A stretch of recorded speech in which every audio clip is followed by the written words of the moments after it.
High deer learner, আজকে আমি তোমাদের ক্লাস 7-এ বিভিন্ন রাশির তুলনা চ্যাপ্টারে অনুশীলনী 7.2 এর বি এর নিচের প্রতি ক্ষেত্রে লাভ বা ক্ষতির শতকরা হার নির্ণয় করো।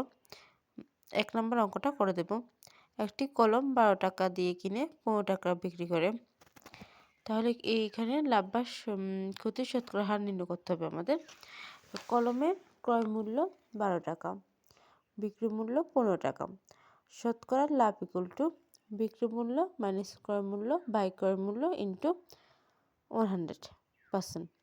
বিক্রি মূল্য ছিল 15 টাকা, ক্রয় মূল্য ছিল 12 টাকা। আমি 15 মাইনাস 12 লিখলাম, বাই 12 ইন্টু 100% লিখলাম। তারপরে 15 থেকে 12 যাইলে থাকে 3, 3 দিয়ে 12 দিয়ে কাটলে হয় 4, 3 4 12, আর 4 দিয়ে 100 দিয়ে কাটলে হয় 25, 4 25 100। তাহলে এই শতকরা লাভ ইকুয়াল টু 25%।